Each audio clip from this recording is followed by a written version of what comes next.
تو عزیز مصر نے کرتا دیکھا تو پیچھے سے پھٹا تھا، لیکن امام قرطبی کہتے ہیں وہ کوئی عقل مند آدمی نہیں، وہ تو 4 مہینے کا بچہ تھا، وہ ایک 4 مہینے کا وہ قریب تھا۔ حضرت یوسف علیہ السلام کی گواہی دینے کے لیے اللہ نے اسے زبان دی تھی، زلیخا کے ماموں کا بیٹا تھا، 4 مہینہ کا گہوارے میں لیٹا ہوا، جب بادشاہ سے فیصلہ نہیں ہو رہا تھا اور بادشاہ پریشان تھا عزیز مصر کہ کسی کو جا کے بتاؤں گا تو کوئی کیا سوچے گا، اس کے گھر میں کیا کچھ ہوتا ہے۔ کہتے پریشان تھا تو پنگوڑے سے بچہ بول پڑا، کہنے لگا بادشاہ اگر تو کرتا آگے سے پھٹا ہے تو پھر معاذ اللہ غلطی حضرت یوسف کی، اگر پیچھے سے پھٹا ہے تو پھر زلیخا کی، تو کرتا پیچھے سے پھٹا تھا۔ حضرت یوسف کے حق میں گواہی مکمل ہو گئی۔ اب آہستہ آہستہ نا دربار میں محل میں بات پھیلنے لگی، تو بیویاں کہنے لگی اوہو زلیخا تو ایک غلام پہ عاشق ہو گئی ہے، ایک غلام پہ۔ تو زلیخا کہنے لگی تم اجے میرا محبوب نہیں ڈٹھا۔ یہ رٹے ڈالنے والے دیکھتے نہیں اور دور کھڑے رہ رہ کے کہانیاں سناتے رہتے۔ انہوں نے کہا تو نے ابھی دیکھا نہیں نا، تو نے ابھی یہ کیا پتا ہو کہ ماجرا کیا ہے۔ تو کہنے لگی نہیں تو غلام پہ۔ اس نے کہا چلو تجربہ کراتی ہوں۔ ساری عورتوں کو بٹھایا، ہاتھ میں ایک ایک سیب دیا، ایک ایک چھری دی، اور جب پوری تیاری ہو گئی پھل کاٹنے کی عورتوں کی تو جناب یوسف سے کہا ذرا جھلک تو دکھاؤ۔ تو حضرت یوسف نے جب جھلک دکھائی تو قرآن کہتا ہے سیب کاٹنے کی بجائے ہاتھ کاٹ لیے، اور کہنے لگی اوہو یہ کوئی بشر نہیں، یہ تو کوئی فرشتہ ہے، یہ کوئی فرشتہ ہے، یہ تو کوئی اللہ تبارک و تعالیٰ کی طرف سے آنے والا کوئی کرامت والا عزت والا شان والا فرشتہ ہے۔ حضرت زلیخا کہنے لگی سمجھ آئی ہے پھر تو مجھ پر شکوہ کرتی تھی۔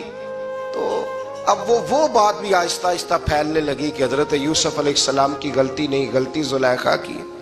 اب بادشاہ نے زلیخا سے کہا کہ اگر تو میں تیری بات کروں تو تیرے ساتھ میری بدنامی کا بھی ڈر ہے، کیا کریں؟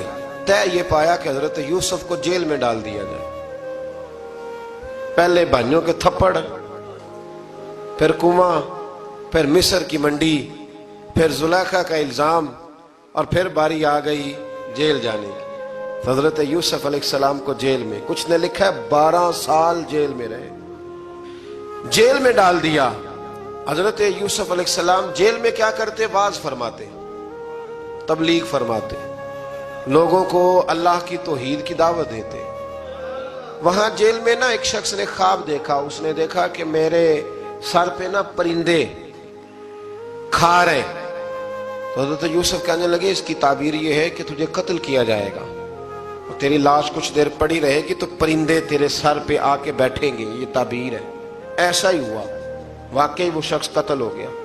ایک شخص نے دیکھا کہ وہ شراب کشید کر رہا ہے، اس نے بھی تعبیر پوچھی تو آپ نے فرمایا تو اپنے بادشاہ کو پلائے گا۔ محسوس ہوتا ہے کہ اتنی دیر تک شراب ناجائز نہیں تھی، تو اس کو شراب پلائے گا، یہ اس کی تعبیر ہے۔ وقت گزرتا گیا، وقت جو ہوتا ہے نا، وقت یہ خود بخود لوگوں کی بے گناہی ثابت کر دیتا ہے۔ ایک وقت میں نا پراپوگنڈا ہوتا ہے تو ہر آدمی پراپوگنڈے کا شکار ہوتا ہے، پھر جب وقت گزرتا جاتا ہے تو خود بخود وقت کا گزرنا کچھ چیزوں کا خود بخود حل بن جاتا ہے۔ حضرت یوسف علیہ نبینا علیہ السلام کو جب 12 سال بیت گئے تو بادشاہ نے، عزیز مصر نے خواب دیکھا۔ اس نے خواب دیکھا کہ 7 موٹی تازی گائیں دبلی پتلی گائیں کو کھا گئی، اور 7 خشک بالیاں ہیں اور 7 سرسبز و شاداب بالیاں ہیں۔ اپنے وزیر سے کہنے لگا کوئی تعبیر والا بندہ ملے۔ اس نے کہا کہ ایک بندہ ہے جس کی تعبیریں بڑی سچی ہیں۔ کہا وہ کون؟ کہنے لگے جناب یوسف۔